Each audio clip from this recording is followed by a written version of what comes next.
He had always believed that time could heal anything, that even the deepest wounds eventually faded if you just learned to stop touching them. But the day Emma's letters stopped coming, time simply stopped moving for Daniel. For years, those letters were the only thread connecting him to the woman who'd once made him believe in forever. They met by accident on a summer afternoon at a library, both reaching for the same worn-out copy of a poetry book. And from that tiny collision of hands began a story that neither of them could have written even if they tried.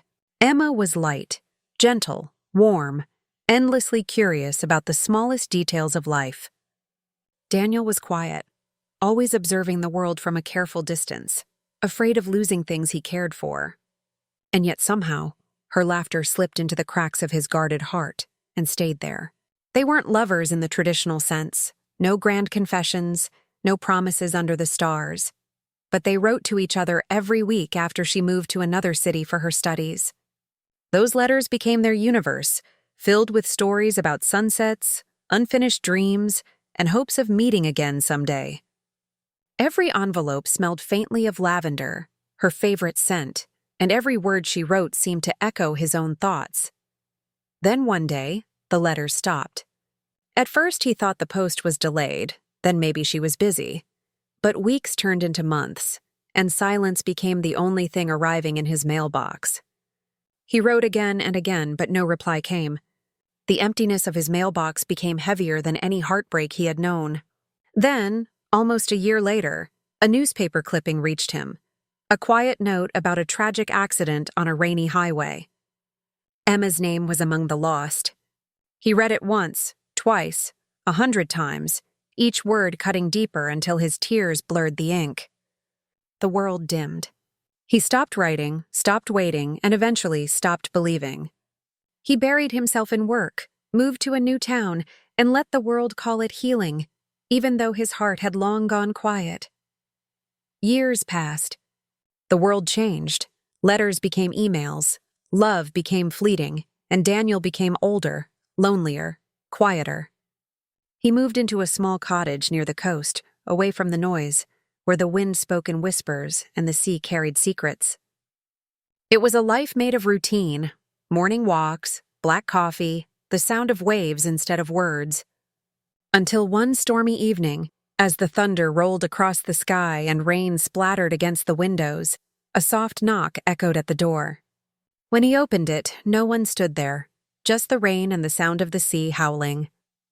But at his doorstep lay a small, damp envelope. No address, no sender. Only his name written in familiar handwriting. Hers. His hands trembled as he picked it up. The lavender scent hit him first, faint but unmistakable. The handwriting, slightly curved, perfectly familiar. For a long time, he just sat there staring at it, afraid that opening it might break the fragile line between sanity and memory. It was impossible. She was gone for years.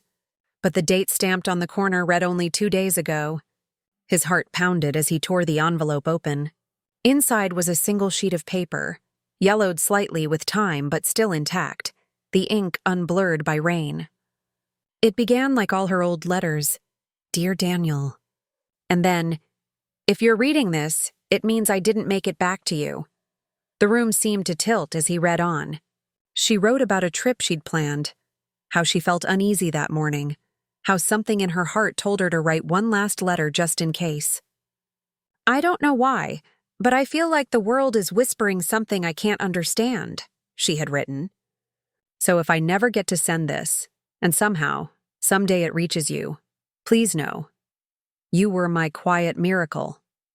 His tears fell freely now, each word unraveling a part of him he thought had healed. She wrote of the little things she loved, the sound of rain, his way of listening more than speaking, the stories they never finished. "If time is kind, maybe it will let us meet again, not as two strangers reaching for a book, but as two souls who already know each other's words." The letter ended simply, "Until that day, love always, Emma." He sat there for hours, listening to the storm and holding the letter like it was made of glass. The world outside roared, but inside him something quiet and eternal stirred. He didn't know how it got there. Maybe someone found it years later and decided to mail it. Maybe it got lost and wandered through time. Or maybe, and he couldn't help but believe this, maybe love had found its own way back. For the first time in years, he smiled through tears. The next morning, the storm had cleared and a golden light bathed the coast. He took the letter to the shore and watched the sea shimmer as he whispered her name into the wind. And then, as if the world itself answered, he saw it. A second envelope caught between the rocks, sealed but dry. He hesitated, heart racing, then opened it. Inside was another letter, dated just days after the first. This one was shorter, the handwriting slightly shakier. "If somehow you do read my first letter," it began, "then I hope you know. It means I found a way to reach you. Don't be sad. Every word you ever wrote to me, I kept them all. They were my light in the dark. Maybe the universe felt that, and it's giving us one last conversation."